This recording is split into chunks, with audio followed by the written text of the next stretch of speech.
Nunca pensé que las palabras más dolorosas de mi vida las escucharía en mi propia mesa, de boca de mi propio hijo, mientras compartíamos la cena dominical que yo mismo había preparado durante 35 años. Suscríbete ahora, porque esta historia tiene una vuelta que jamás verás venir. Mi nombre es Emilio Vázquez Herrera. Tengo 67 años y durante toda mi vida creí que había construido algo sólido, una familia unida, una casa llena de amor y un legado del cual sentirme orgulloso. Esa noche del domingo 15 de marzo de 2024, mi mundo se desplomó con una sola frase. Era un domingo como cualquier otro. Había preparado la paella valenciana que tanto le gustaba a mi hijo Álvaro desde pequeño. Mi esposa Dolores había puesto la mesa con el mantel bordado que heredamos de mi madre, y mi nuera Silvia había traído el postre de la pastelería del barrio. Todo parecía perfecto, como siempre habíamos intentado que fuera. Álvaro, mi único hijo, ahora de 35 años, llegó esa tarde con una expresión extraña. Lo noté desde el momento en que cruzó la puerta. No era su sonrisa habitual, esa que iluminaba toda la casa cuando era niño. Había algo frío en sus ojos, algo que no había visto antes en todos estos años. Durante la cena, la conversación fluía de manera forzada. Dolores comentaba sobre el tiempo.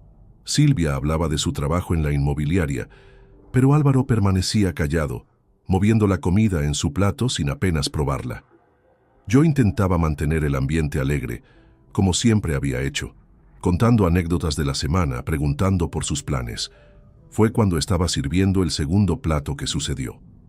Álvaro dejó caer el tenedor sobre el plato con un ruido metálico que resonó en toda la cocina. Me miró directamente a los ojos y con una frialdad que jamás había escuchado en su voz dijo: «Papá, estás aquí porque es tu casa, pero no porque eres bienvenido». El silencio que siguió fue ensordecedor. Dolores se quedó petrificada con la cuchara a medio camino hacia su boca.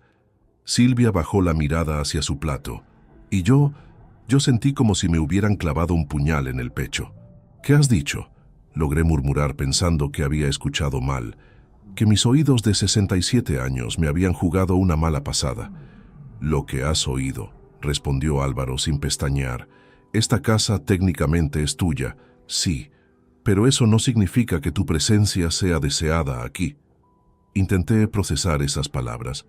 Este era el mismo niño que solía correr hacia mí cuando llegaba del trabajo, el mismo que me pedía que le leyera cuentos antes de dormir, el mismo que me llamaba mi héroe cuando tenía problemas en el colegio. ¿Cómo era posible que ese mismo niño, ahora convertido en hombre, me estuviera diciendo que no era bienvenido en mi propia casa? «Álvaro», intervino Dolores con voz temblorosa, «no hables así a tu padre». «No, mamá», replicó él con firmeza. «Es hora de que las cosas queden claras. Papá necesita entender que las cosas van a cambiar». Mi mente comenzó a funcionar a toda velocidad. ¿Cambiar? ¿Qué cosas iban a cambiar? ¿Y por qué nadie me había consultado sobre estos supuestos cambios? Miré a Dolores buscando respuestas en sus ojos, pero ella evitó mi mirada. «¿De qué cambios hablas, hijo?», pregunté, tratando de mantener la calma, aunque por dentro sentía que el suelo se movía bajo mis pies. «Ya lo discutiremos», fue su única respuesta antes de levantarse de la mesa. «Y Silvia, nos vamos».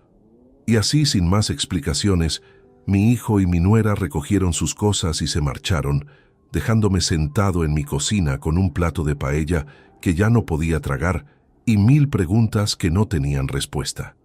Esa noche no pude dormir. Me quedé despierto en mi sillón favorito, el mismo donde había arrullado a Álvaro cuando era bebé, repasando una y otra vez cada palabra, cada gesto, cada mirada de esa cena maldita. Había hecho algo mal, había dicho algo que lo hubiera ofendido. ¿Por qué Dolores no había defendido con más fuerza a nuestra familia?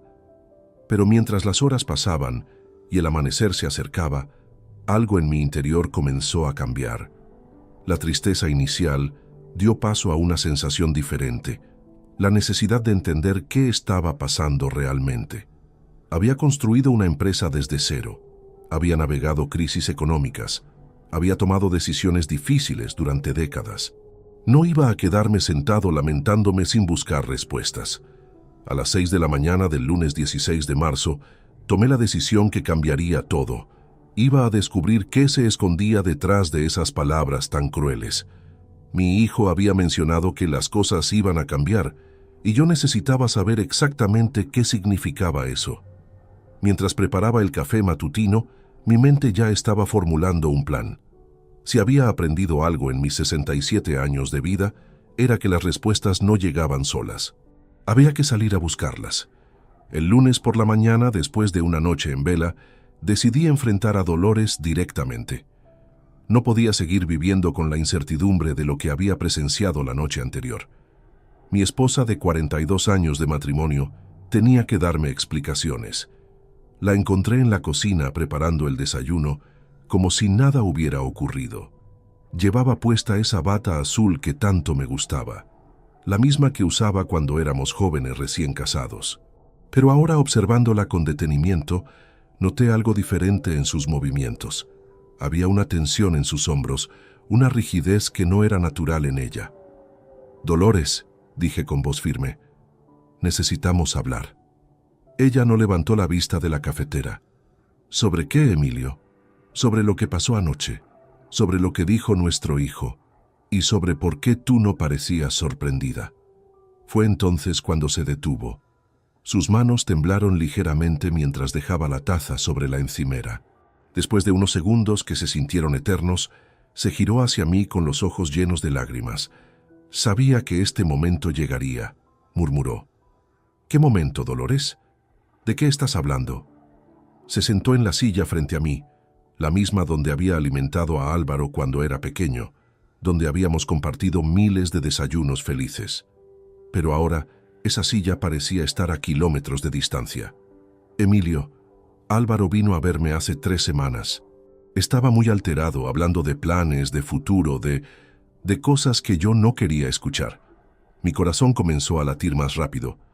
¿Qué tipo de planes? Él cree que nosotros ya somos demasiado mayores para manejar todo esto». Hizo un gesto abarcando la casa. «La hipoteca ya está pagada, los ahorros están creciendo, y él dice que sería mejor si...» «¿Sí qué, Dolores? Dímelo claramente. Si dividimos los bienes ahora, antes de que sea demasiado tarde». Las palabras cayeron sobre mí como un mazo. ¿Dividir los bienes? Mi hijo estaba planeando repartirse mi patrimonio mientras yo aún estaba vivo y en perfecto estado de salud. «¿Y tú qué le dijiste?», pregunté, aunque temía la respuesta. Dolores se cubrió el rostro con las manos. Al principio me negué rotundamente. Le dije que era su padre, que nos habíamos sacrificado toda la vida por él, que esta casa era nuestro hogar. Al principio, pero él insistió, Emilio, día tras día. Me llamaba por las mañanas cuando tú salías a caminar. Me visitaba por las tardes cuando estabas en el taller. Me explicaba que no era nada personal, que simplemente era lo más inteligente desde el punto de vista financiero. Sentí como si estuviera viendo a una extraña. Esta mujer que había compartido mi cama durante 4 décadas me había estado ocultando conversaciones secretas con nuestro hijo sobre mi propio futuro. «¿Y Silvia?», pregunté. «¿Ella también está involucrada?». «Silvia fue quien tuvo la idea inicialmente», confesó Dolores con voz quebrada. «Ella trabaja en bienes raíces, conoce el mercado. Dice que esta casa vale ahora mucho más de lo que pagamos, que el barrio se ha revalorizado enormemente». Todo comenzaba a tomar forma en mi mente. No era solo una rabieta de mi hijo o una crisis familiar pasajera. Era un plan calculado, una estrategia financiera diseñada por mi nuera y ejecutada por mi propio hijo, con la complicidad silenciosa de mi esposa. «¿Cuánto tiempo llevan planeando esto?», pregunté con la voz más calmada que pude reunir. «Desde enero», admitió. «Silvia hizo que Álvaro consultara con un abogado especializado en herencias. Aparentemente, hay formas legales de adelantar la división de bienes si todas las partes están de acuerdo». «¿Todas las partes?», la interrumpí. «¿Y yo cuándo iba a enterarme de que era parte de este acuerdo?». «Álvaro decía que te lo explicaría gradualmente, que te haría ver las ventajas, que podrías quedarte viviendo aquí, pero que legalmente la propiedad se dividiría entre nosotros 3. La frialdad de todo el plan me dejó sin aliento. No solo habían decidido mi futuro sin consultarme, sino que habían diseñado una manera de hacerlo parecer como si fuera por mi propio bien. ¿Y los ahorros? ¿La cuenta de jubilación? ¿Las inversiones que he estado haciendo durante 30 años? Dolores cerró los ojos antes de responder. Todo, Emilio. El plan incluye todo. Me levanté de la mesa, necesitaba moverme, pensar, procesar esta información. Caminé hasta la ventana que daba al jardín, el mismo jardín donde había enseñado a Álvaro a jugar fútbol, donde habíamos celebrado sus cumpleaños, donde Dolores cultivaba sus rosas favoritas. ¿Y tú estás de acuerdo con todo esto?, pregunté sin girarme. No lo sé, Emilio, estoy confundida. Álvaro dice que es lo mejor para todos, que así evitamos problemas futuros, que así se aseguran de que no pueda cambiar de opinión más adelante. El silencio de Dolores fue toda la respuesta que necesitaba. Hay algo más, añadió con voz casi inaudible. Álvaro mencionó que si no aceptas voluntariamente, existen procedimientos legales. ¿Procedimientos legales? Para declarar a una persona incapacitada para manejar sus propios asuntos. En ese momento entendí completamente la magnitud de lo que estaba enfrentando. No era solo una traición familiar, era un golpe de Estado cuidadosamente orquestado contra mi propia vida y autonomía. Mientras permanecía mirando por la ventana, una extraña calma se apoderó de mí. Durante 67 años había construido mi reputación siendo un hombre reflexivo, analítico y estratégico. No iba a permitir que me subestimaran ahora. Gracias por decirme la verdad, Dolores, dije finalmente, girándome hacia ella. Ahora al menos sé exactamente dónde estoy parado.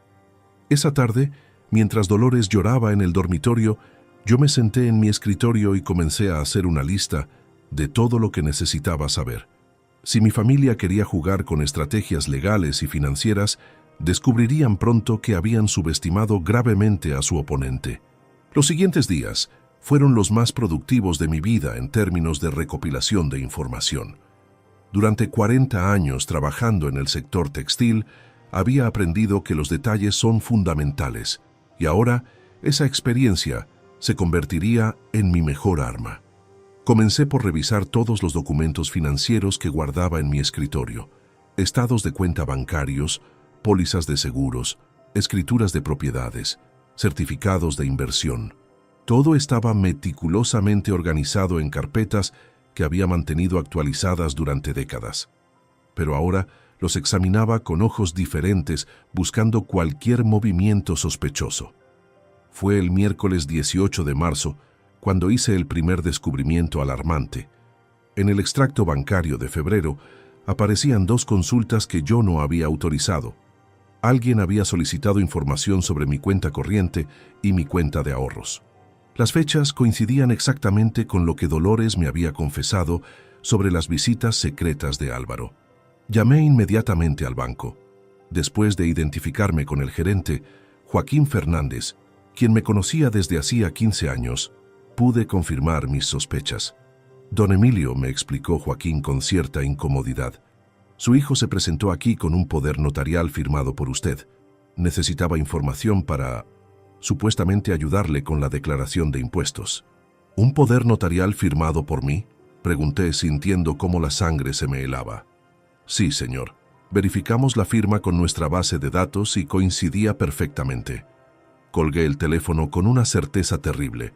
Mi propia firma había sido falsificada. Álvaro había conseguido acceso a información confidencial mediante documentos fraudulentos. Esto ya no era solo una traición familiar, era un delito. Esa misma tarde, mientras Dolores había salido a comprar medicamentos para su presión arterial, decidí revisar exhaustivamente el estudio que Álvaro usaba cuando venía a visitarnos. Era una habitación pequeña al fondo del pasillo donde guardábamos libros y donde él solía trabajar con su portátil cuando se quedaba a almorzar los domingos. En el cajón del escritorio encontré algo que me dejó sin respiración: fotocopias de todos mis documentos personales, pasaporte, documento de identidad, escrituras de la casa, pólizas de seguro de vida, incluso copias de recibos médicos de mis últimas revisiones. Todo estaba allí, perfectamente organizado en una carpeta azul que no reconocía. Pero lo más perturbador estaba en la última página. Un borrador escrito a mano con la letra de Álvaro. Era un cronograma detallado que incluía fechas específicas y acciones concretas. Abril, conseguir evaluación médica independiente. Mayo, presentar documentación legal. Junio, transferencia inicial de activos. Julio, firma definitiva. Mi hijo había planificado los próximos 4 meses de mi vida sin que yo lo supiera. Había incluso establecido fechas límite para cada fase de su estrategia. Fotografié cada documento con mi teléfono móvil, cuidando de que no se notara que habían sido movidos. Si Álvaro estaba documentando todo meticulosamente, yo haría lo mismo. El jueves por la mañana decidí investigar más profundamente. Recordé que Álvaro había mencionado consultas con abogados, así que busqué en el historial de llamadas del teléfono fijo de casa. Dolores siempre había insistido en mantener la línea fija para emergencias y ahora me alegraba de esa decisión. Entre las llamadas realizadas en las últimas semanas, encontré varios números que no reconocía. Usando la guía telefónica online, identifiqué que 2 de esos números pertenecían a despachos legales especializados en derecho de familia y sucesiones. Con mucha cautela llamé al primero de ellos haciéndome pasar por un potencial cliente interesado en procesos de incapacitación legal. La secretaria, sin sospechar nada, me explicó que efectivamente habían tenido consultas recientes sobre casos de personas mayores que requieren protección legal de sus familiares. La segunda llamada fue aún más reveladora. El abogado Rodrigo Santamaría reconoció inmediatamente mi apellido cuando me presenté. «Ah, usted debe ser el padre de Álvaro Vázquez», dijo sin pensarlo. «Su hijo estuvo aquí la semana pasada consultando sobre procedimientos de tutela». Colgué inmediatamente, pero ya tenía toda la información que necesitaba. Mi hijo no solo había falsificado documentos y recopilado mis datos personales, sino que había estado consultando específicamente sobre cómo declararme legalmente incapacitado. Esa noche, mientras cenábamos en silencio, observé a Dolores con detenimiento. Sus movimientos eran nerviosos, evitaba mi mirada y apenas tocaba la comida. Era evidente que la presión de mantener el secreto la estaba afectando profundamente. «¿Cómo estuvo tu día?», le pregunté con normalidad, como si no hubiera descubierto nada. «Bien, normal», respondió rápidamente. «Fui al mercado, después a la farmacia». «¿Álvaro te llamó hoy?». Se tensó visiblemente. «No, ¿por qué lo preguntas?». «Por nada en particular, solo curiosidad». Pero yo sabía que sí había llamado. Había visto el registro en el teléfono, una llamada de 32 minutos a las 2 de la tarde, exactamente cuando yo había salido a caminar. El viernes decidí dar un paso más audaz. Aproveché que Dolores había ido a su cita médica semanal para registrar completamente la casa. En el dormitorio principal, dentro de la cómoda de Dolores, encontré una libreta pequeña escondida entre su ropa interior.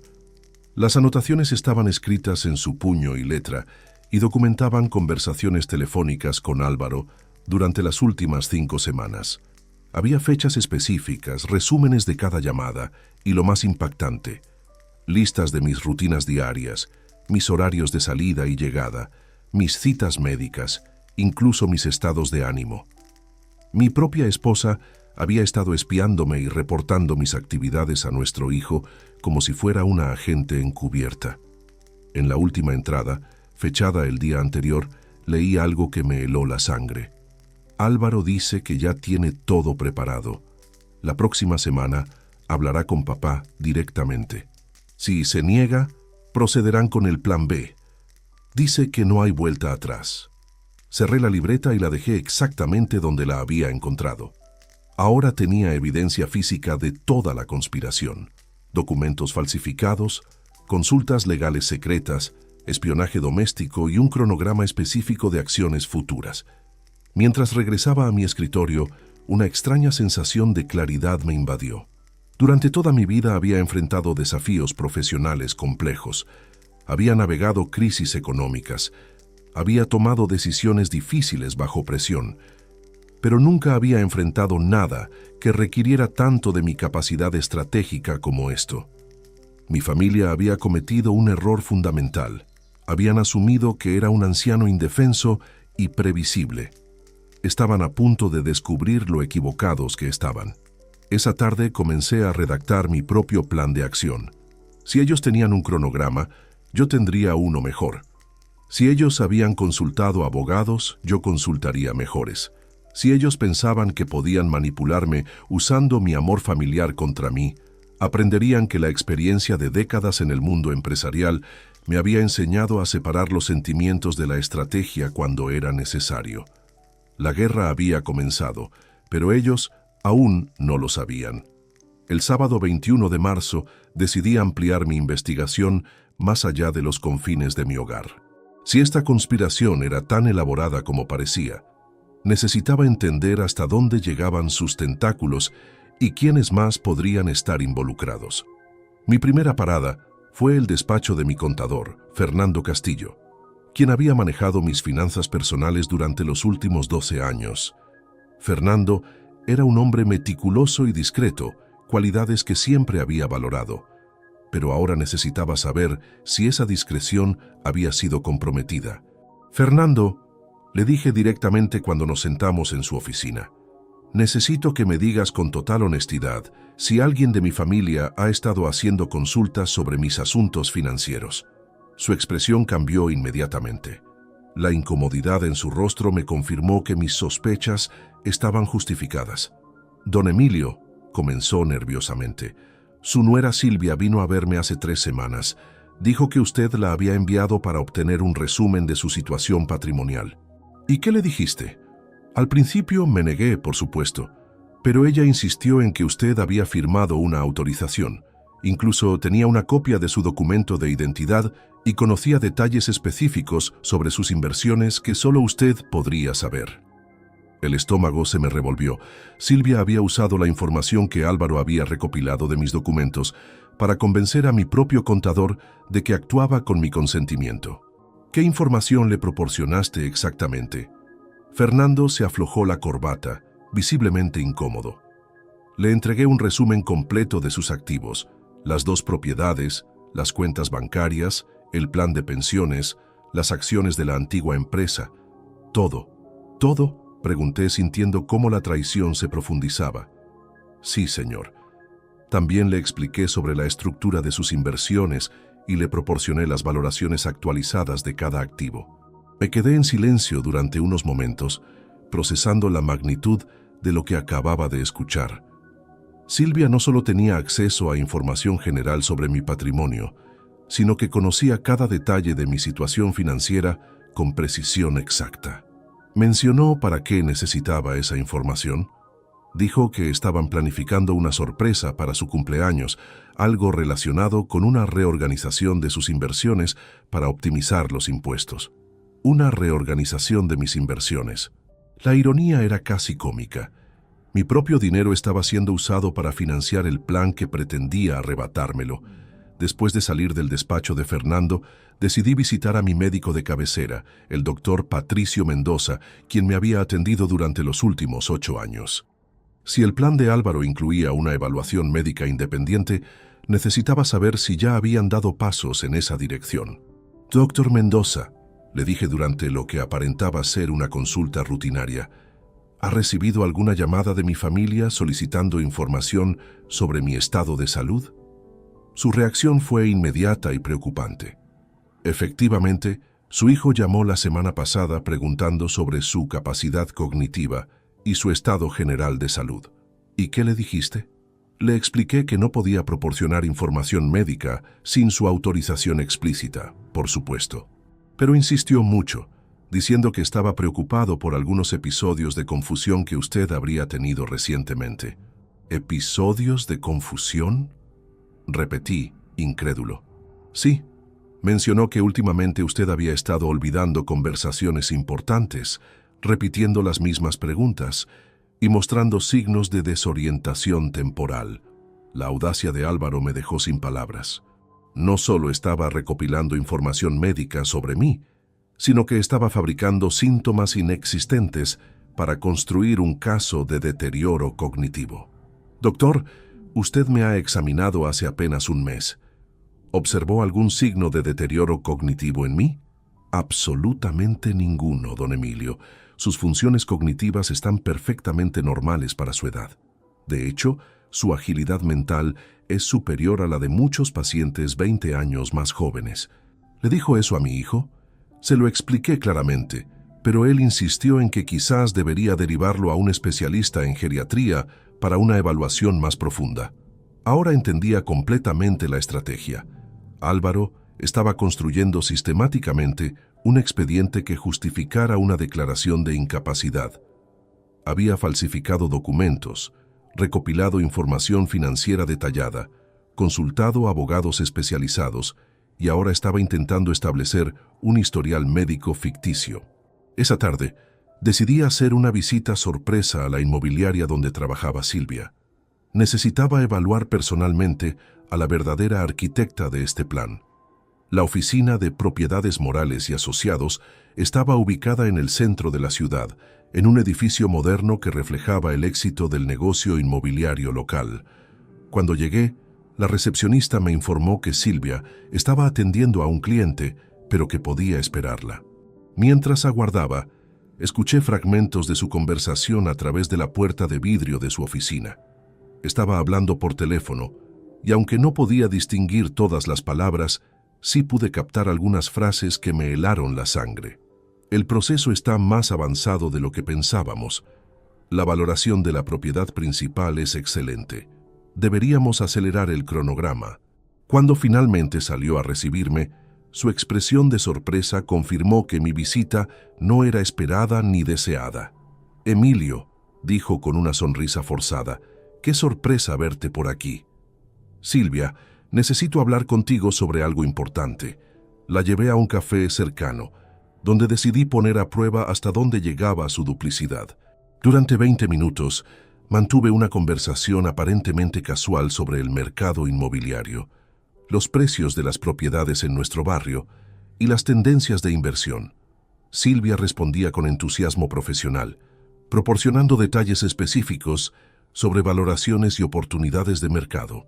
Pero lo que más me impactó fue su conocimiento preciso sobre las características exactas de mi propiedad. Metros cuadrados, año de construcción, mejoras realizadas, incluso detalles sobre la calefacción y el sistema eléctrico que solo alguien que hubiera estudiado minuciosamente la escritura podría conocer. «Has hecho una investigación muy exhaustiva sobre las propiedades del barrio», comenté casualmente. «Es mi trabajo», respondió, pero evitó mi mirada. «Incluso conoces detalles muy específicos sobre mi casa». Fue entonces cuando se puso visiblemente nerviosa.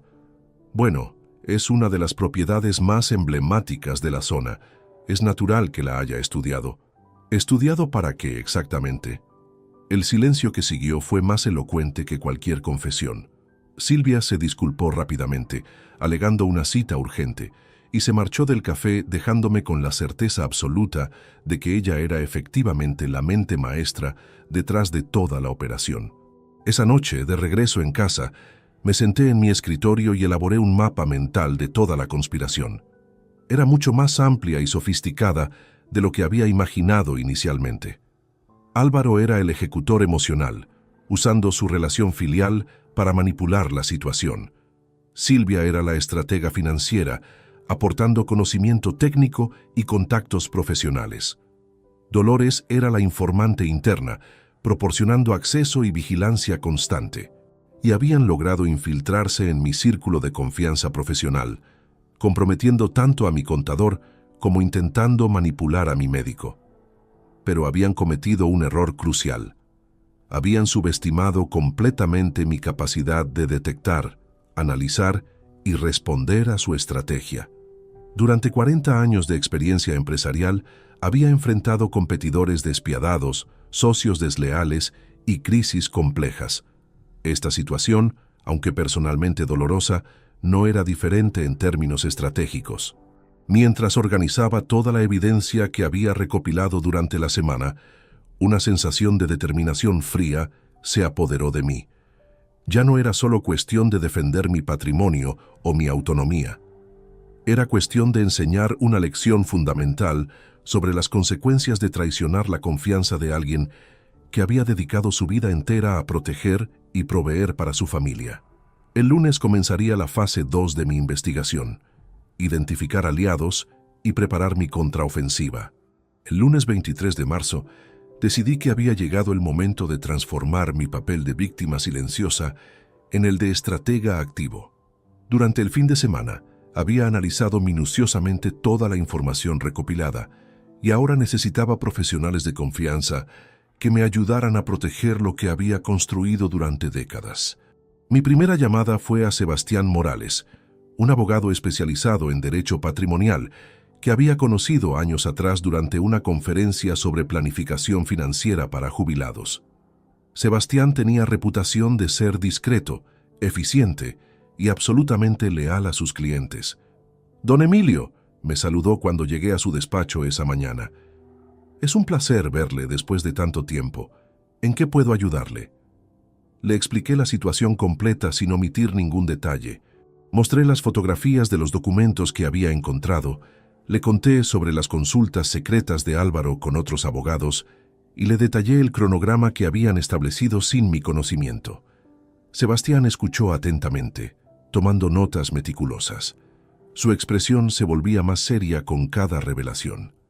«Don Emilio», dijo finalmente, «lo que me está describiendo constituye varios delitos graves: falsificación de documentos, obtención fraudulenta de información confidencial y, lo más preocupante, preparación de un proceso de incapacitación sin fundamento médico real. ¿Qué opciones tengo? Múltiples. Podemos presentar denuncias penales, establecer medidas cautelares inmediatas para proteger sus activos y, lo más importante, podemos adelantarnos a cualquier movimiento legal que ellos planeen hacer». Sebastián me explicó que podíamos implementar lo que llamó blindaje patrimonial preventivo. Esto incluía modificar la estructura legal de mis propiedades, establecer fideicomisos irrevocables y crear documentación médica y psicológica que certificara mi plena capacidad mental. «¿Cuánto tiempo necesitamos?», pregunté. «Si actuamos con rapidez, en 2 semanas podemos tener todo blindado legalmente. Ellos no podrán tocar nada sin su consentimiento explícito, incluso si consiguieran una declaración de incapacidad temporal». Le autoricé a proceder inmediatamente con todas las medidas de protección. También le pedí que investigara discretamente a los abogados que Álvaro había consultado para anticipar sus posibles movimientos. Mi segunda parada fue el despacho de la psicóloga clínica Maribel Jiménez, especialista en evaluaciones geriátricas. Si Álvaro planeaba cuestionar mi capacidad mental, yo necesitaba documentación profesional irrefutable que demostrara lo contrario. «Doctor Jiménez», le expliqué, «necesito una evaluación psicológica completa que certifique mi estado cognitivo actual». Durante las siguientes 3 horas me sometí a una batería exhaustiva de pruebas: evaluaciones de memoria, análisis de capacidad de razonamiento, tests de orientación temporal y espacial y exámenes de función ejecutiva. Los resultados fueron categóricos. Mi puntuación en todas las pruebas estaba significativamente por encima del promedio para mi grupo de edad. La doctora Jiménez me aseguró que tendría el informe completo en 2 días, con documentación que cualquier tribunal consideraría definitiva. Esa tarde visité a mi hermana Remedios, 5 años menor que yo, y la única persona de la familia en quien podía confiar completamente. Remedios había trabajado durante 30 años como secretaria judicial y conocía el sistema legal mejor que muchos abogados. «Emilio», me dijo después de escuchar toda la historia, «esto es mucho más grave de lo que imaginas. Si Álvaro consigue una declaración de incapacidad, aunque sea temporal, puede tomar decisiones vinculantes sobre tu patrimonio antes de que puedas revertir el proceso. ¿Qué me recomiendas? Necesitas actuar en múltiples frentes simultáneamente: legal, financiero y familiar. Pero también necesitas evidencia de que ellos están actuando de mala fe». Remedios me sugirió algo que no había considerado: grabar conversaciones futuras con Álvaro y Dolores. Era legal hacerlo en mi propia casa y proporcionaría evidencia irrefutable de sus intenciones reales. También deberías considerar cambiar todas tus contraseñas bancarias y establecer nuevos protocolos de seguridad, añadió. Si han falsificado tu firma una vez, pueden hacerlo otra vez. El martes me dirigí a mi banco para reunirme personalmente con el director general Antonio Vega, con quien había mantenido una relación profesional durante 15 años. Antonio, le dije directamente, alguien ha estado accediendo a información de mis cuentas usando documentación falsificada. Necesito implementar medidas de seguridad extraordinarias. Antonio se tomó el asunto muy en serio. Establecimos un protocolo especial donde cualquier consulta o transacción relacionada con mis cuentas requeriría verificación telefónica directa conmigo, usando preguntas de seguridad que solo yo conocía. Don Emilio, me explicó, también podemos congelar temporalmente el acceso a información sobre sus cuentas mientras investigamos cómo obtuvieron los datos anteriormente.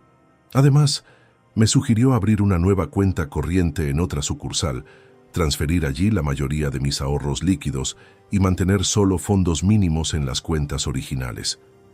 El miércoles recibí una llamada inesperada que cambió completamente mi perspectiva sobre los aliados disponibles. Era Esperanza Ruiz, la hermana menor de Dolores, quien llamaba desde Valencia. Emilio, me dijo con voz preocupada. Dolores me llamó ayer muy alterada. Me contó algo sobre problemas familiares y planes de Álvaro que me tienen muy preocupada. ¿Qué te dijo exactamente? Que Álvaro está presionándola para que apoye algún tipo de procedimiento legal contra ti.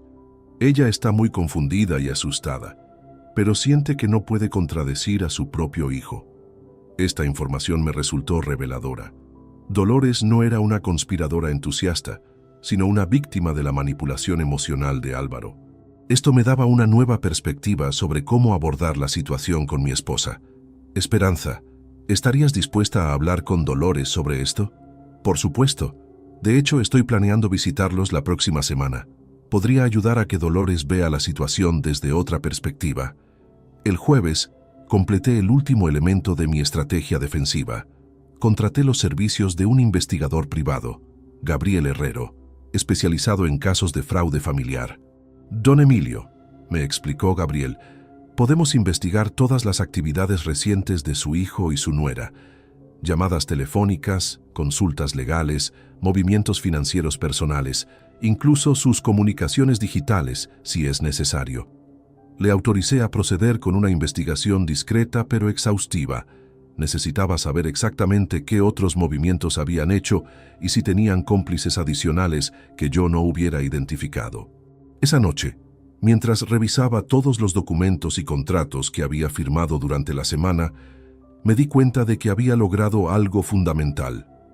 Había pasado de ser un objetivo vulnerable a ser alguien protegido por múltiples capas de defensa legal y financiera.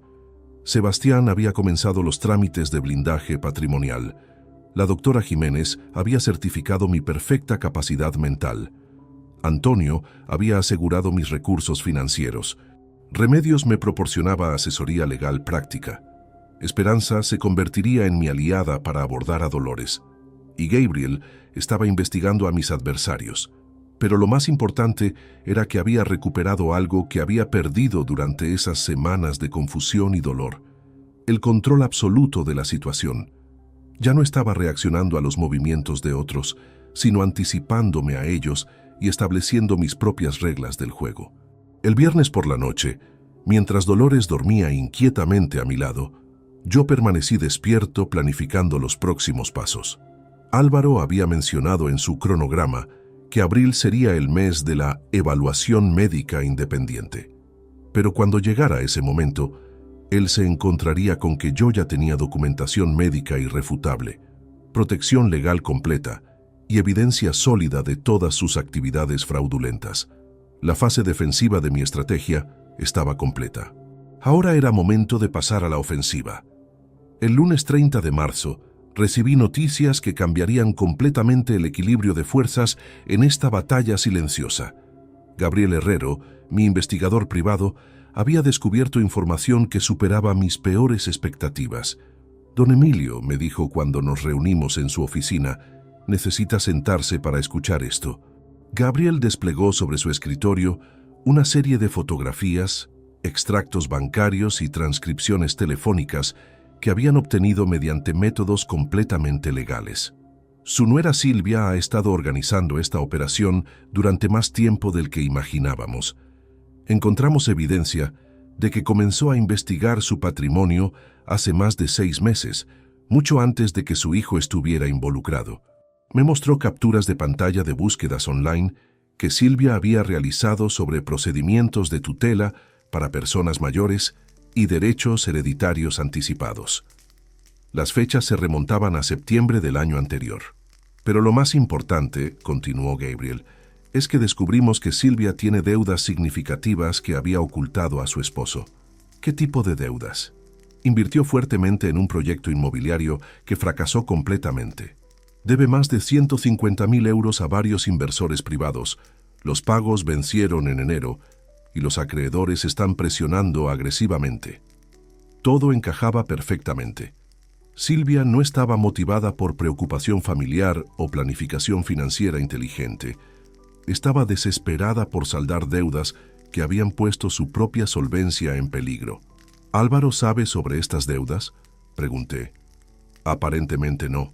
Nuestras fuentes indican que Silvia ha logrado mantenerlo completamente ajeno a su situación financiera real. Gabriel me entregó entonces el documento más impactante. Una conversación telefónica transcrita entre Silvia y uno de sus acreedores. Si no consigo acceso a esos activos antes de mayo, había dicho Silvia, tendré que declararme en bancarrota. Mi suegro tiene propiedades por más de $500,000 que están prácticamente abandonadas. Es un anciano que vive solo con su esposa, sin capacidad real para administrar esa riqueza.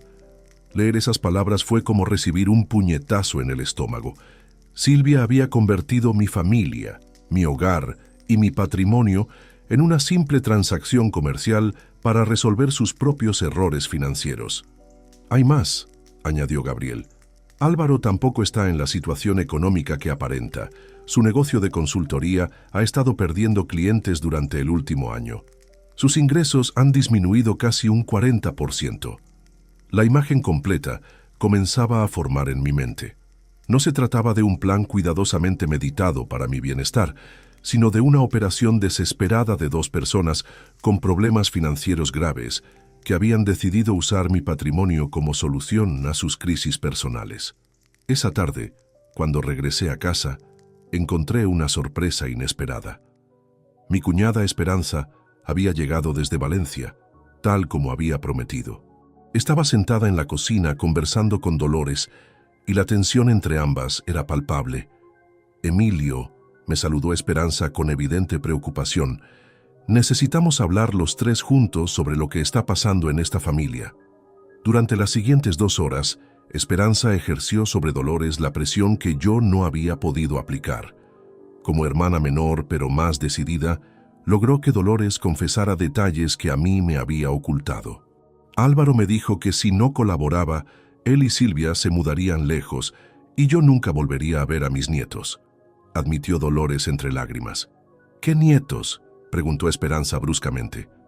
Álvaro y Silvia no tienen hijos, los que piensan tener en el futuro, murmuró Dolores.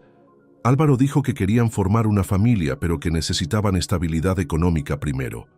Esperanza y yo intercambiamos miradas significativas. Álvaro había usado una promesa de nietos futuros para manipular emocionalmente a su madre, aprovechando su deseo de ser abuela. Dolores, dijo Esperanza con firmeza, ¿te das cuenta de que están usando tus propios sueños contra ti para robar el patrimonio de tu esposo? Fue entonces cuando Dolores se derrumbó completamente. Entre sollozos, confesó que durante semanas había sentido que algo estaba terriblemente mal, pero que había tenido miedo de contradecir a Álvaro. También me asustó cuando Álvaro mencionó que podrían declarar a Emilio incapacitado, susurró. Yo sé que tu mente funciona perfectamente, pero él insistía en que era por precaución. Esperanza se levantó de la mesa con expresión indignada. Dolores, Tu hijo está planeando destruir la vida de su propio padre para resolver problemas de dinero. ¿Cómo puedes siquiera considerar apoyar algo así? Durante esa conversación crucial, obtuve algo que no esperaba: mi esposa de vuelta como aliada. Dolores había sido víctima de manipulación emocional, tanto como yo había sido víctima de engaño financiero. El martes recibí una llamada de Sebastián Morales que me llenó de satisfacción. Don Emilio, hemos completado todo el blindaje patrimonial. Sus activos están ahora protegidos bajo una estructura legal que hace imposible cualquier acceso no autorizado. ¿Qué significa eso exactamente? Significa que aunque consiguieran una declaración temporal de incapacidad, no podrían tocar ninguna de sus propiedades, cuentas bancarias o inversiones sin pasar por un proceso judicial completo que tomaría años. Sebastián también había investigado a los abogados que Álvaro había consultado. Son buenos profesionales, pero están trabajando con información incompleta y falsa. Cuando descubran que su cliente les mintió sobre su capacidad mental y su situación familiar real, probablemente se retirarán del caso. El miércoles implementé la siguiente fase de mi estrategia: la confrontación controlada. Era momento de que Álvaro supiera que yo conocía exactamente lo que estaba planeando, pero sin revelar aún el alcance de mis contramedidas. Le llamé por teléfono con voz calmada. Álvaro, creo que deberíamos tener una conversación seria sobre el futuro. ¿Podrías venir a casa mañana por la tarde? ¿De qué quieres hablar, papá?, preguntó con cautela. De los cambios que mencionaste en la cena del domingo pasado.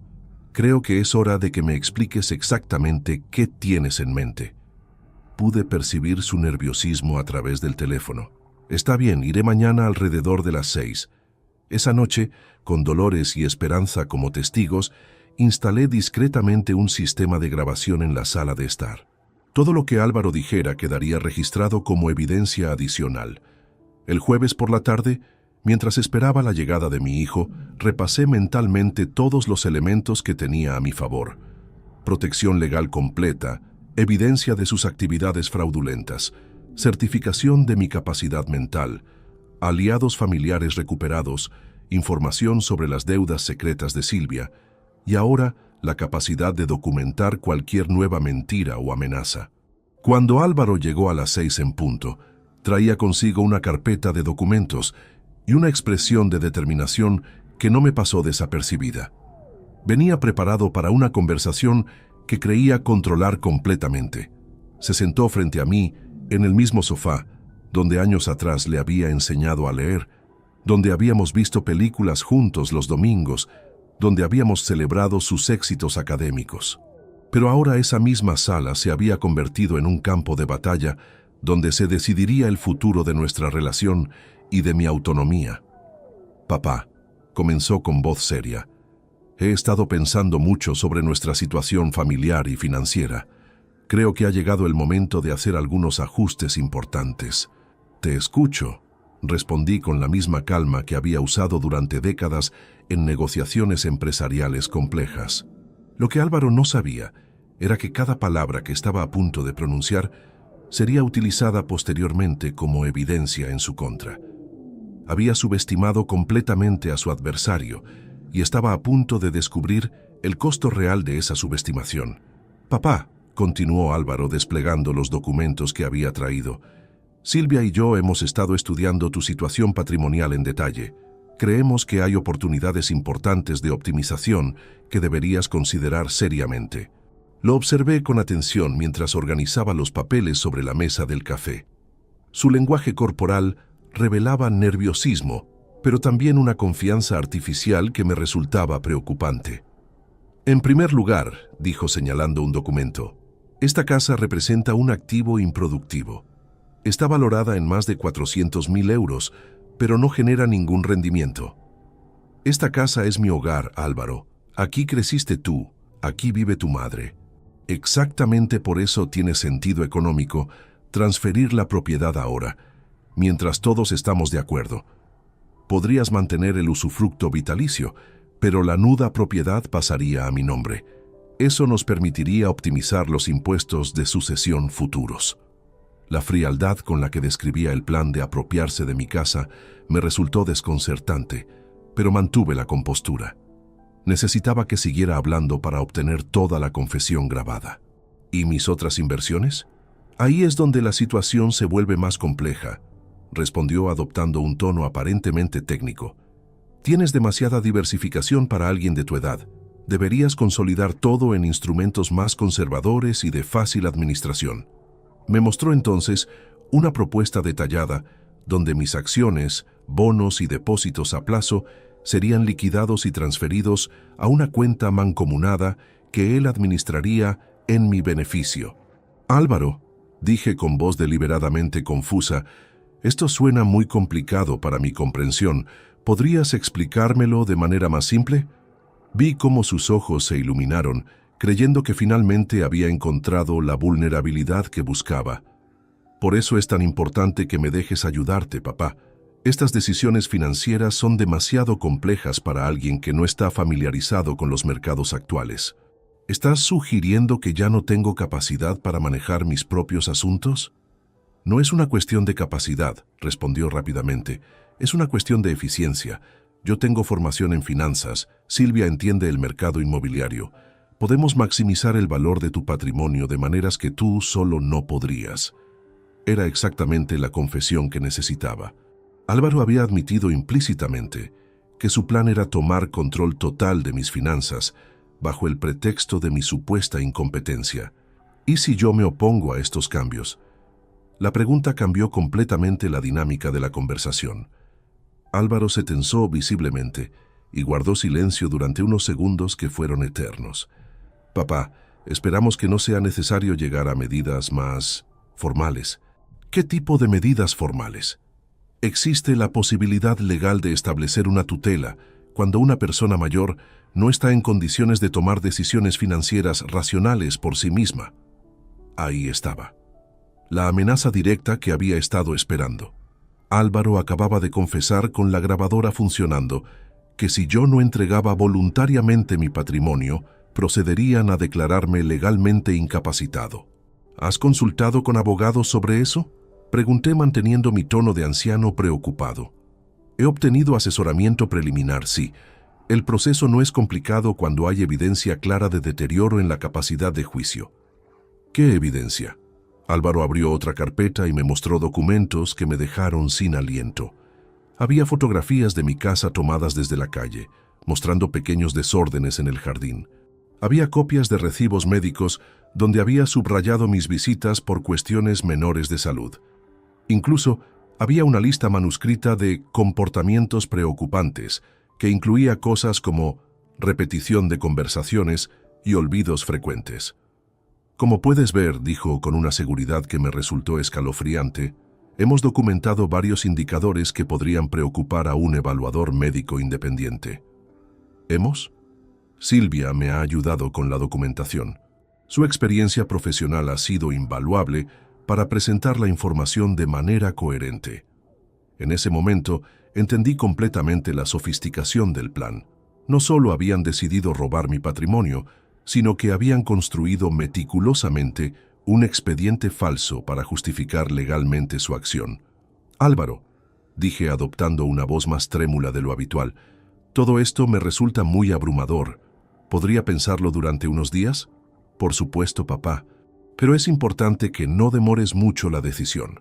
Las oportunidades de optimización fiscal tienen fechas límite. ¿Qué fechas límite?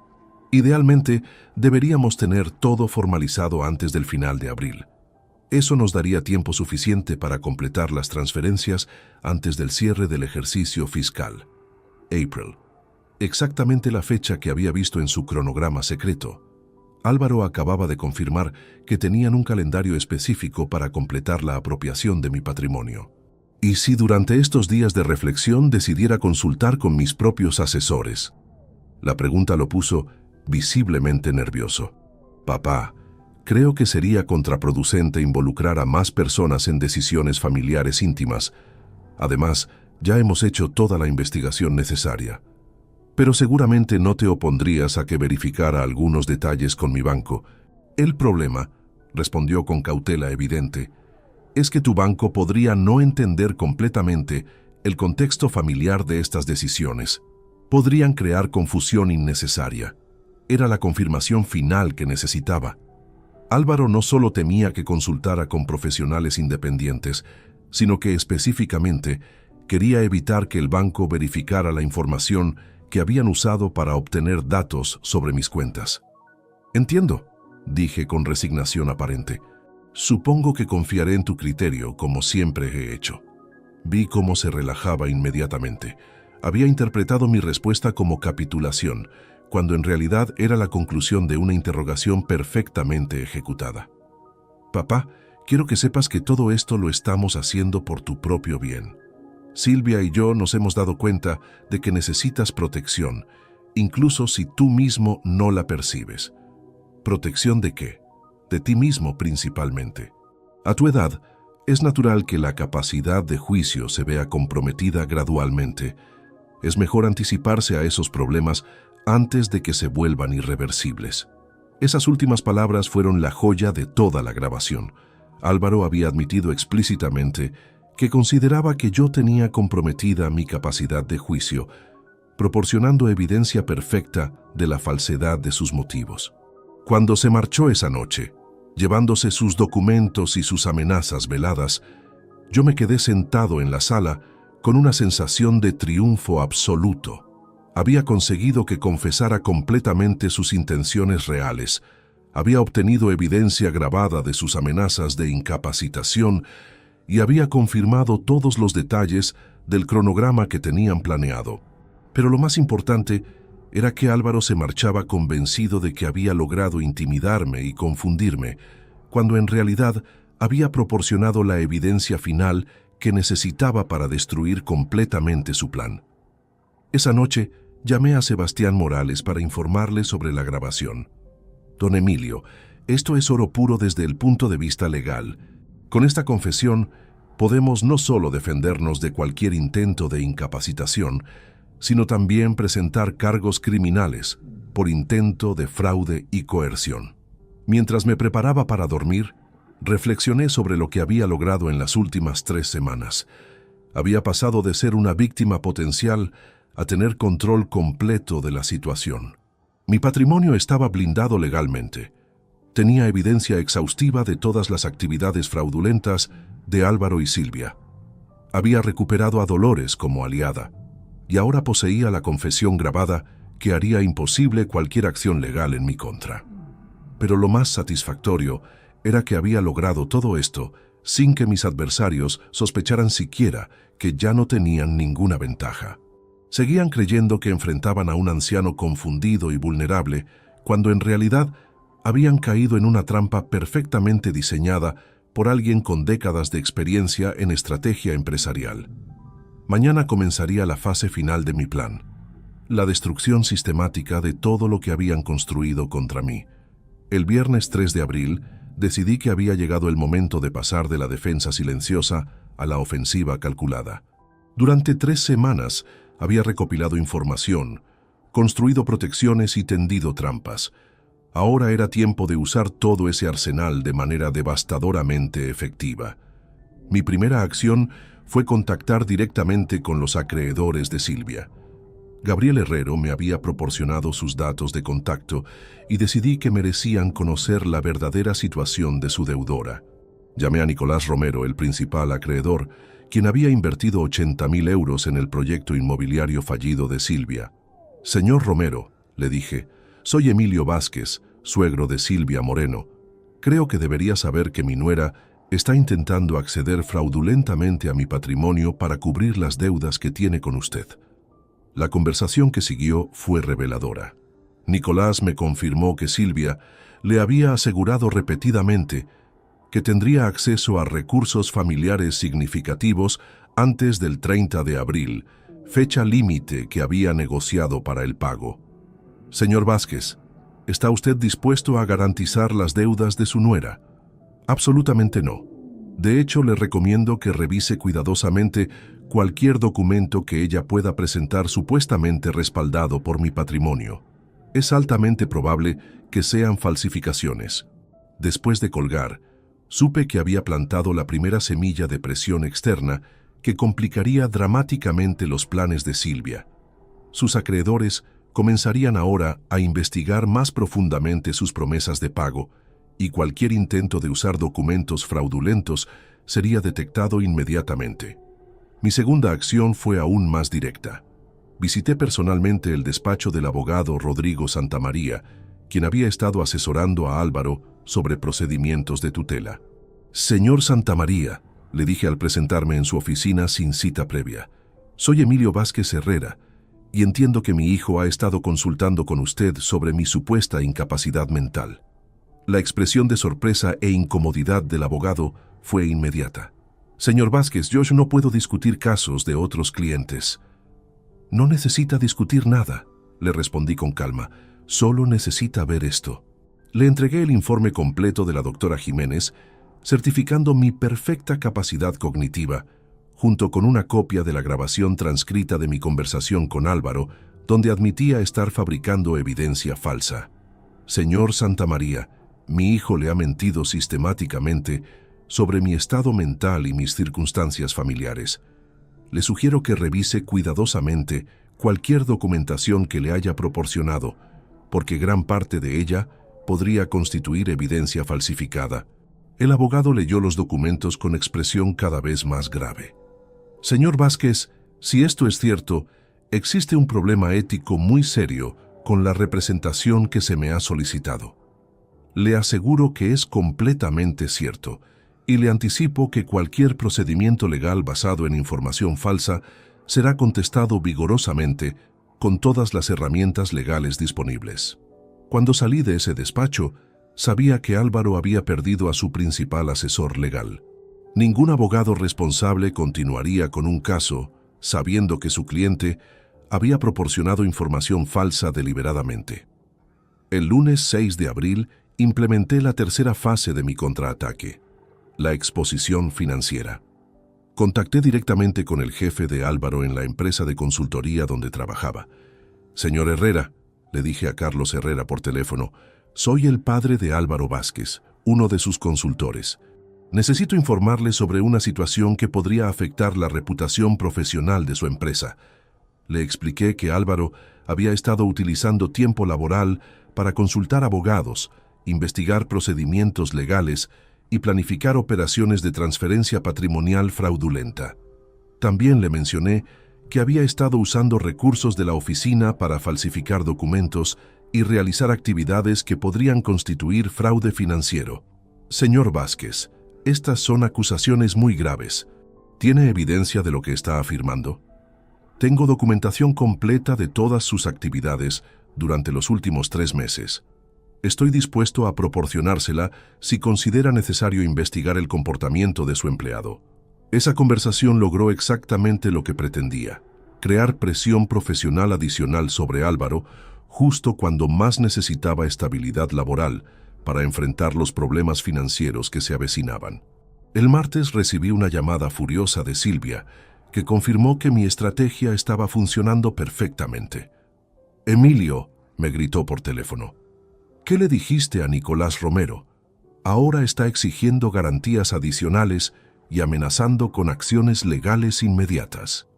Le dije la verdad, Silvia, que no tengo intención de respaldar deudas que tú contrajiste sin consultarme.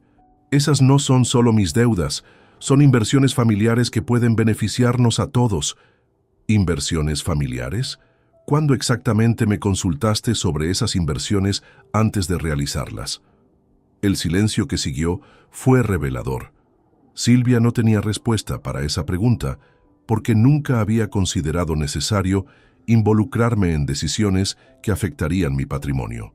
Además, continué, he informado a todos mis asesores financieros sobre tus intentos de acceder fraudulentamente a mis recursos. Cualquier documento que presentes con mi supuesta autorización será verificado exhaustivamente. No puedes hacernos esto. Somos tu familia. La familia no roba, Silvia. La familia no falsifica documentos. La familia no planifica declarar incapacitado a su patriarca para resolver sus propios problemas financieros. Colgué el teléfono con la satisfacción de saber que había logrado crear pánico en el campo enemigo. Las presiones externas que había iniciado estaban convergiendo simultáneamente sobre Álvaro y Silvia, complicando dramáticamente su capacidad de ejecutar su plan original. El miércoles por la noche, Álvaro apareció en mi puerta sin avisar. Su aspecto era completamente diferente al del hombre confiado que había visitado mi casa unos días antes. Estaba desaliñado, nervioso y claramente bajo una presión enorme. «Papá, necesitamos hablar urgentemente». «¿Sobre qué, hijo?» «Sobre las llamadas que has estado haciendo, sobre las cosas que has estado diciéndole a la gente». «¿Qué llamadas?» «No te hagas el ingenuo.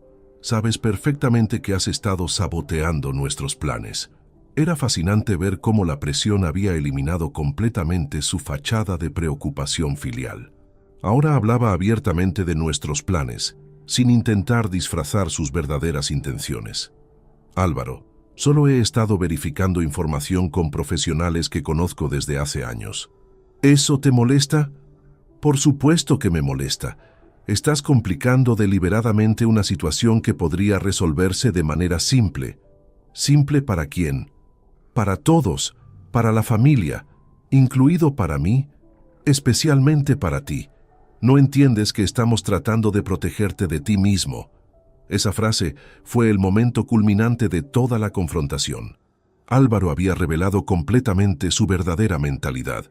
Creía genuinamente que tenía derecho a tomar control de mi vida y mi patrimonio contra mi voluntad, justificándolo como protección. «Álvaro», le dije con la voz más fría que pude reunir, «creo que es momento de que entiendas algo fundamental. Yo no necesito tu protección. Lo que necesito es que respetes mis decisiones y mi autonomía. Tu autonomía está comprometida. No puedes tomar decisiones racionales sobre asuntos financieros complejos. ¿Según quién? Según cualquier persona que observe objetivamente tu comportamiento reciente. ¿Te refieres al comportamiento de investigar cuidadosamente los planes que habían diseñado para mi patrimonio sin consultarme? ¿O al comportamiento de verificar la legalidad de documentos que aparecían con mi firma sin mi autorización? La expresión de shock en el rostro de Álvaro me confirmó que finalmente había entendido que yo sabía exactamente todo lo que habían estado planeando. «Papá, ¿desde cuándo sabes?» «Desde el principio, Álvaro. Desde la noche de esa cena, cuando pronunciaste esas palabras tan crueles. Esa fue la primera vez en mi vida que realmente presté atención a quién te habías convertido. Vi cómo toda su estrategia se desmoronaba en tiempo real frente a mis ojos. El plan que habían construido durante meses se estaba desintegrando, porque habían subestimado completamente la capacidad de respuesta de su objetivo principal. Cuando se marchó esa noche, derrotado y desesperado, yo sabía que había logrado algo fundamental. Había recuperado completamente el control de la situación y había puesto a mis adversarios en una posición defensiva desesperada. La fase de contraataque había sido un éxito completo. Ahora era momento de preparar el golpe final.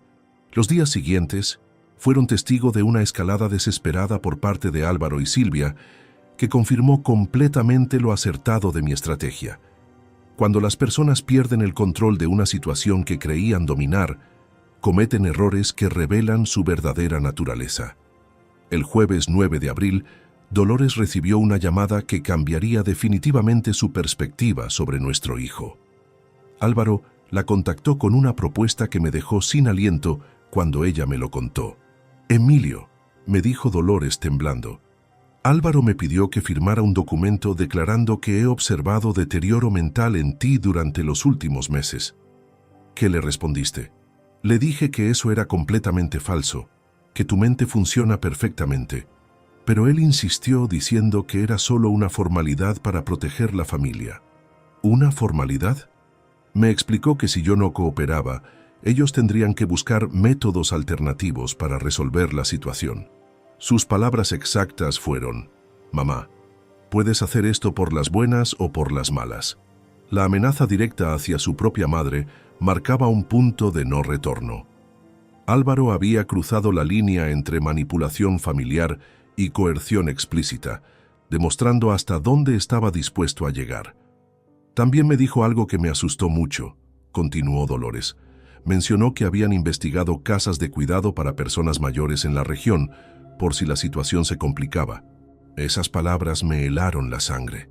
No solo planeaban apropiarse de mi patrimonio, sino que habían contemplado la posibilidad de internarme en una institución para remover cualquier obstáculo a sus planes. El viernes recibí una visita inesperada que confirmaría mis peores sospechas sobre la extensión real de su conspiración. Era Trinidad Vázquez, prima de Dolores, que trabajaba en el ayuntamiento local, quien había venido a advertirme sobre algo inquietante. «Emilio», me dijo con evidente preocupación, «Silvia estuvo en mi oficina ayer preguntando sobre procedimientos para certificados de defunción y transferencias patrimoniales post-mortem». «¿Certificados de defunción?». Dijo que era para un cliente, pero cuando le pregunté detalles específicos, se puso muy nerviosa y cambió el tema. Luego me preguntó sobre los requisitos para validar testamentos y cuánto tiempo toma el proceso de sucesión. La información me resultó profundamente perturbadora. Silvia no solo había contemplado declararme incapacitado, sino que había investigado procedimientos relacionados con mi muerte. Era una escalada hacia territorios que jamás había imaginado. «Trinidad, ¿te pareció que las preguntas tenían algún caso específico en mente?». «Definitivamente». Mencionó propiedades valoradas en varios cientos de miles de euros y herederos directos que querían acelerar el proceso normal. Sus palabras me resultaron muy extrañas. Esa noche convoqué una reunión de emergencia con Sebastián Morales. La información que había recibido durante los últimos días sugería que la situación era más peligrosa de lo que había estimado inicialmente.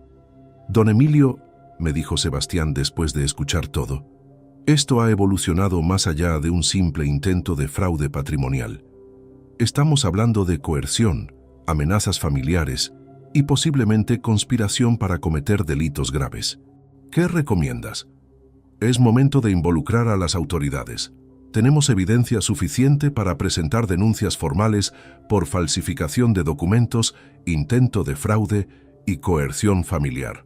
Sin embargo, yo tenía una estrategia diferente en mente. Sebastián, quiero que prepares toda la documentación legal, pero aún no la presentemos. Prefiero usar esta información como palanca para una resolución definitiva». El sábado por la mañana mi teléfono sonó con una llamada que había estado esperando.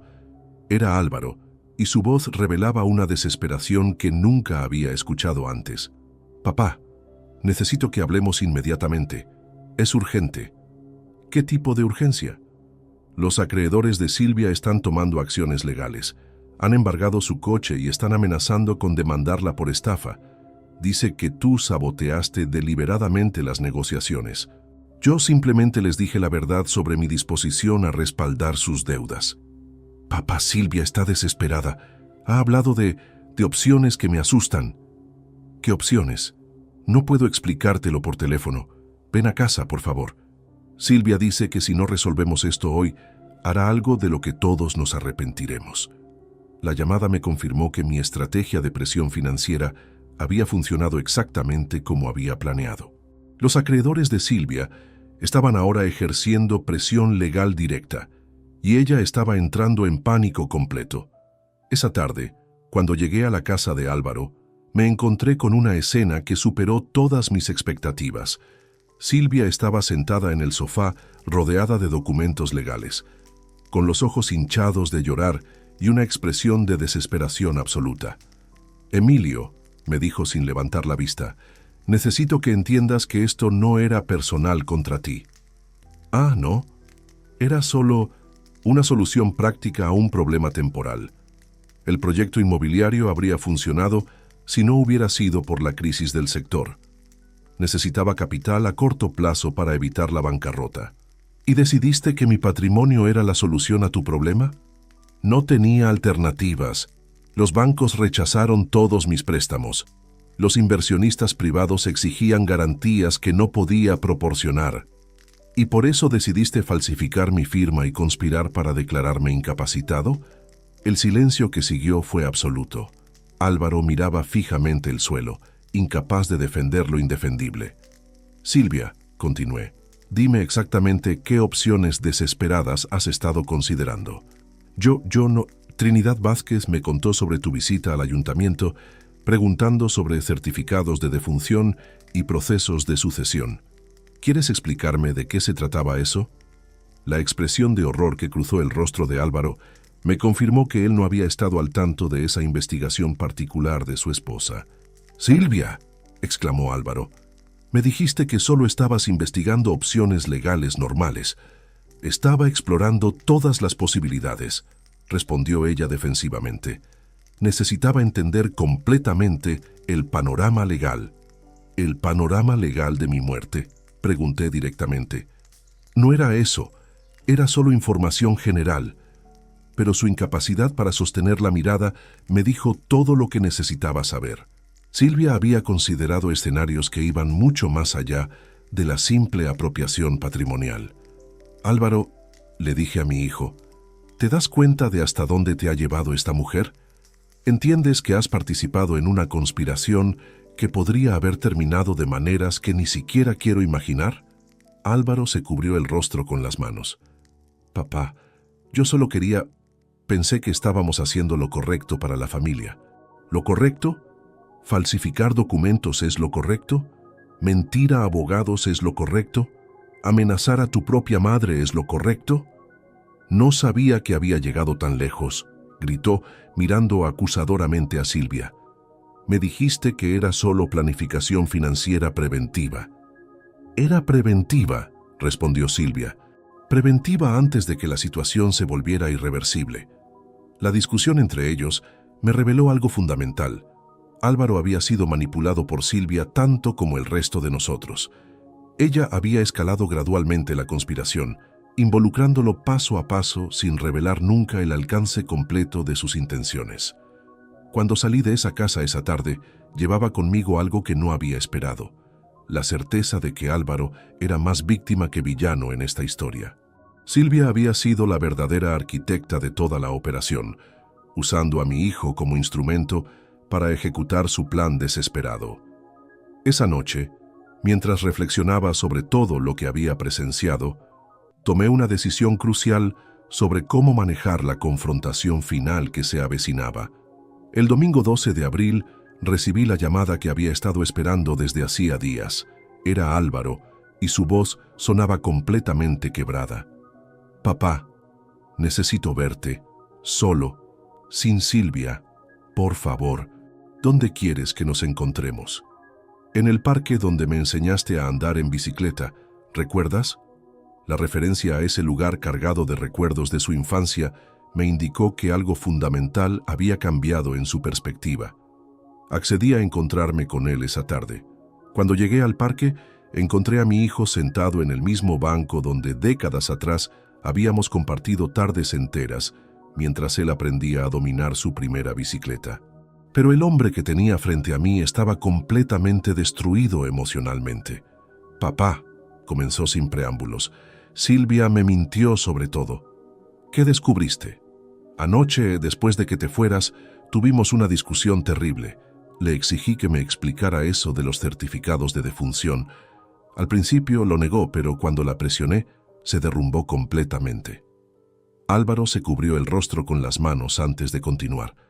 Me confesó que había considerado escenarios donde tu muerte natural resolvería todos los problemas financieros sin complicaciones legales.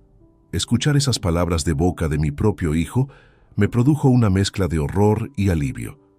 Horror por la magnitud de lo que Silvia había contemplado, y alivio porque Álvaro finalmente había visto su verdadera naturaleza. «¿Qué más te dijo?». «Que las deudas son mucho peores de lo que me había contado. No son 150.000 euros, son más de 300.000. Ha estado falsificando documentos durante meses, no solo los tuyos, sino también de otros clientes de su inmobiliaria». La revelación no me sorprendió, pero confirmó que Silvia era una delincuente habitual, no solo una mujer desesperada que había cometido un error.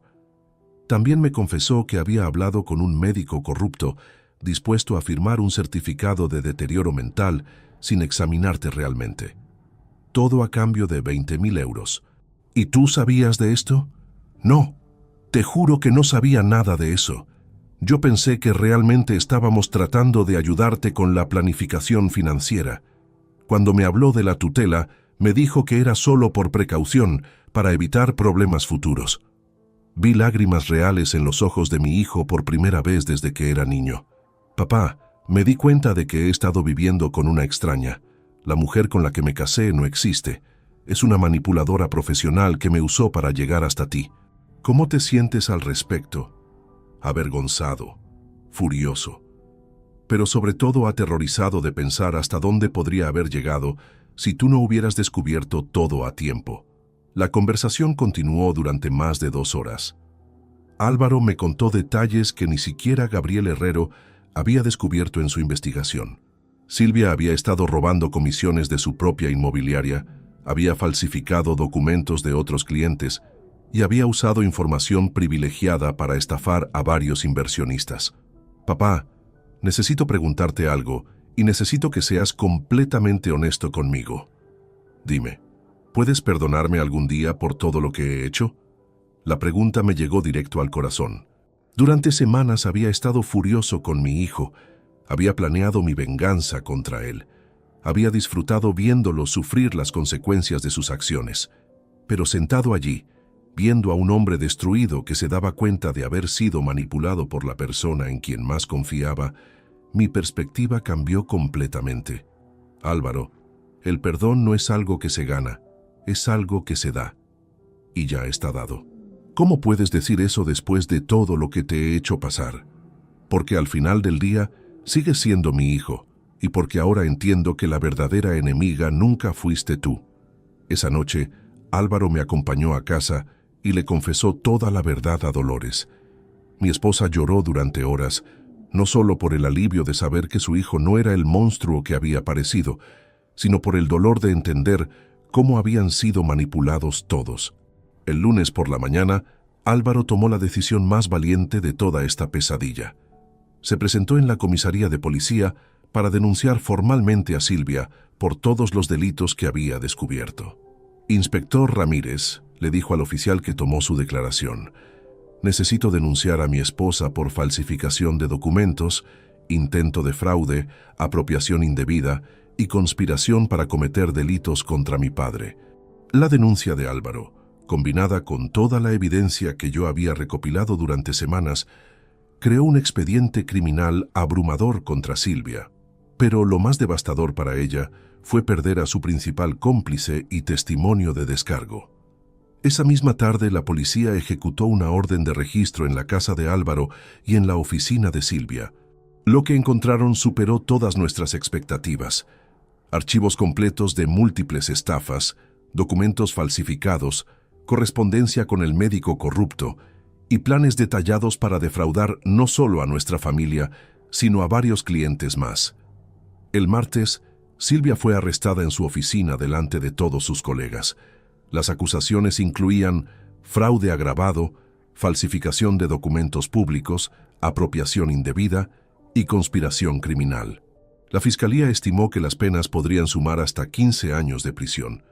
Cuando Álvaro me llamó para informarme sobre el arresto, su voz era diferente. Por primera vez en meses, sonaba como el hijo que yo recordaba de años anteriores. Papá, quiero que sepas algo importante. ¿Qué? Durante todos estos meses, en el fondo de mi corazón, sabía que algo estaba mal. Pero tenía miedo de admitirlo, porque significaría que mi matrimonio era una mentira, que mi vida era una mentira. ¿Y ahora? Ahora prefiero vivir con la verdad dolorosa que con una mentira cómoda. Y la verdad es que casi destruyo a la persona más importante de mi vida por alguien que nunca me amó realmente. Esa noche, cenamos juntos por primera vez desde aquella fatídica cena del 15 de marzo que había iniciado toda esta pesadilla. Pero ahora la atmósfera era completamente diferente. Dolores había preparado la paella que tanto le gustaba a Álvaro, y por primera vez en semanas pude ver una sonrisa genuina en el rostro de mi hijo. «Papá», me dijo mientras terminábamos de cenar, «hay algo que necesito decirte».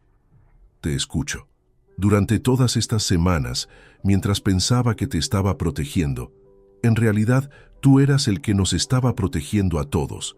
Descubriste la verdad, desarrollaste una estrategia y nos salvaste de una catástrofe que ni siquiera veíamos venir. Solo hice lo que cualquier padre habría hecho. No, papá. Hiciste lo que solo alguien con tu experiencia, tu inteligencia y tu amor por la familia podría haber hecho. Nos salvaste de nosotros mismos. Mientras lo escuchaba, me di cuenta de que había logrado algo más importante que proteger mi patrimonio o demostrar mi capacidad mental. Había recuperado a mi hijo y había salvado a mi familia de la destrucción total. La guerra había terminado, pero las cicatrices tardarían tiempo en sanar. Sin embargo, por primera vez en semanas, tenía la certeza de que sanaríamos juntos, como familia real, sin mentiras ni manipulaciones. El capítulo final de esta historia estaba por escribirse, y por primera vez en mucho tiempo sabía que tendría un final feliz. 6 meses después del arresto de Silvia, mi vida había encontrado un equilibrio que jamás había imaginado posible. Era octubre de 2024, y mientras observaba las hojas doradas caer en mi jardín, reflexionaba sobre todo lo que habíamos vivido como familia. El juicio de Silvia había concluido en septiembre, con una sentencia de 12 años de prisión. Los cargos por fraude múltiple, falsificación de documentos y conspiración criminal habían sido irrefutables, gracias a toda la evidencia que habíamos recopilado. Pero lo más satisfactorio no había sido verla pagar por sus crímenes, sino presenciar cómo la verdad había liberado a mi familia de sus mentiras. Álvaro había iniciado los trámites de divorcio inmediatamente después del arresto. El proceso había sido rápido, dado que Silvia estaba en prisión y no podía disputar nada. Mi hijo había recuperado gradualmente su dignidad y su paz mental, aunque las cicatrices emocionales tardarían años en sanar completamente. «Papá», me había dicho unas semanas atrás, «cada día que pasa me doy cuenta de más cosas que ella manipuló en nuestra relación. Decisiones que creí que eran mías, opiniones que pensé que había formado independientemente. Es aterrador descubrir cuánto de tu propia vida no era realmente tuyo». El proceso de reconstrucción había sido gradual pero constante. Álvaro había vendido la casa que compartía con Silvia y había alquilado un apartamento pequeño cerca del nuestro. Los domingos habían vuelto a ser días de familia, pero ahora con una dinámica completamente diferente, basada en honestidad absoluta y respeto mutuo. Dolores había experimentado su propia transformación durante estos meses. La culpa por haber sido cómplice, aunque involuntaria, de la conspiración la había llevado a terapia psicológica.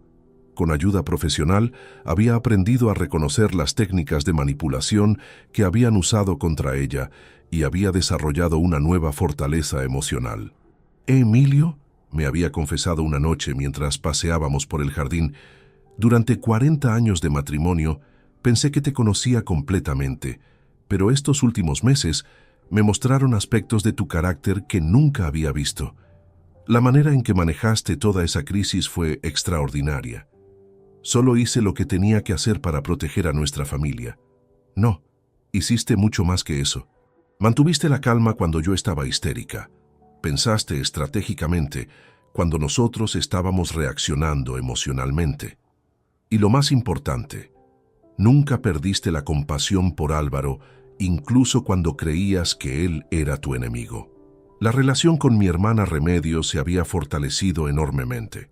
Su ayuda durante los momentos más difíciles había sido invaluable y ahora nos visitábamos regularmente. Había recuperado no solo a mi familia inmediata, sino conexiones familiares que habían estado dormidas durante años. Mi relación profesional con Sebastián Morales había evolucionado hacia una amistad genuina. El blindaje patrimonial que habíamos implementado permanecía activo. No por desconfianza hacia mi familia restaurada, sino como medida preventiva contra cualquier amenaza futura externa. «Don Emilio», me había dicho Sebastián durante nuestra última reunión, «su caso se ha convertido en un estudio modelo en mi despacho sobre cómo manejar crisis familiares complejas. La combinación de protección legal preventiva, investigación meticulosa y paciencia estratégica fue ejemplar». El aspecto financiero había tenido un desenlace inesperadamente positivo. Los activos que Silvia había robado de otros clientes fueron recuperados parcialmente gracias a nuestra investigación. Como recompensa por proporcionar evidencia crucial, recibí una compensación económica significativa que había decidido destinar íntegramente a un fondo de educación para jóvenes en situación vulnerable. Si algo bueno puede salir de esta experiencia, le había explicado a Álvaro, es que otros jóvenes tengan oportunidades genuinas de construir vidas honestas. La mayor transformación había sido en mi propia perspectiva sobre el envejecimiento y la vulnerabilidad. Durante 67 años, había construido mi identidad alrededor de ser proveedor y protector. La crisis me había demostrado que esos roles no desaparecen con la edad, sino que evolucionan hacia formas más sofisticadas. Antes de todo esto, reflexioné durante una cena familiar reciente, pensaba que envejecer significaba volverse gradualmente más dependiente. Ahora entiendo que la experiencia acumulada puede ser el arma más poderosa que tenemos contra quienes intentan aprovecharse de nosotros. Álvaro había encontrado un nuevo propósito profesional. Había dejado su trabajo en consultoría y había comenzado a especializarse en asesoría para prevención de fraudes familiares. Su experiencia personal, aunque dolorosa, le había dado credibilidad única para ayudar a otras familias. Papá, cada semana recibo llamadas de personas mayores que sospechan que sus familiares están tramando algo contra ellos. Poder usar lo que aprendí de ti para ayudarlos me hace sentir que todo este dolor sirvió para algo positivo. El cambio más visible había sido en la dinámica de nuestras cenas dominicales. Ya no había tensiones ocultas, conversaciones forzadas o segundas intenciones. Álvaro traía postres de diferentes pastelerías que descubría durante la semana. Dolores preparaba platos experimentales que encontraba en revistas de cocina, y yo contaba anécdotas de mis años empresariales que antes nunca había compartido. ¿Sabes qué es lo que más valoro de estos domingos?, me había preguntado Álvaro hace pocas semanas. ¿Qué? Que por primera vez en años, cuando hablamos, todos decimos exactamente lo que pensamos. No hay agendas ocultas, no hay manipulación, no hay miedo. Solo familia real teniendo conversaciones reales. La lección más profunda que había extraído de toda la experiencia era sobre la importancia de mantener la alerta sin perder la capacidad de amar. Durante décadas había confiado ciegamente en mi familia, asumiendo que el amor garantizaba la lealtad. Ahora entendía que el amor verdadero incluye la responsabilidad de proteger a quienes amas, incluso de ellos mismos. Una tarde, mientras organizaba papeles en mi escritorio, encontré la libreta donde había documentado inicialmente todas las evidencias de la conspiración. Releí mis notas de aquellas primeras semanas de investigación y me sorprendió recordar el miedo y la confusión que había sentido entonces. Si pudiera enviar un mensaje a ese hombre de marzo, pensé, le diría que confíe en su instinto, que no subestime su propia capacidad y que recuerde que la experiencia de vida es el recurso más valioso que tenemos. Esa noche, durante la cena, decidí compartir una reflexión final con mi familia. Álvaro, Dolores, quiero que sepan algo importante. Estos meses han sido los más difíciles de mi vida, pero también los más reveladores. Me enseñaron que la verdadera fortaleza familiar no viene de evitar conflictos, sino de enfrentarlos juntos, con honestidad total. ¿Qué quieres decir?, preguntó Dolores. Que ya no tengo miedo de envejecer. Durante toda esta crisis demostré, para mí mismo tanto como para ustedes, que la edad no me ha debilitado, me ha refinado. Cada año de experiencia fue una herramienta que usé para proteger lo que más amo. Álvaro levantó su copa de vino. Por papá, que nos enseñó que la sabiduría no es solo saber qué hacer, sino cuándo hacerlo y cómo hacerlo sin perder el alma en el proceso. Mientras brindábamos esa noche, mirando hacia un futuro que ya no me asustaba, supe que había logrado algo más valioso que proteger mi patrimonio. Había transformado una traición devastadora en una oportunidad de construir relaciones familiares más fuertes y auténticas. La historia había terminado, pero la vida continuaba, y por primera vez en décadas, Estaba emocionado por descubrir qué vendría después.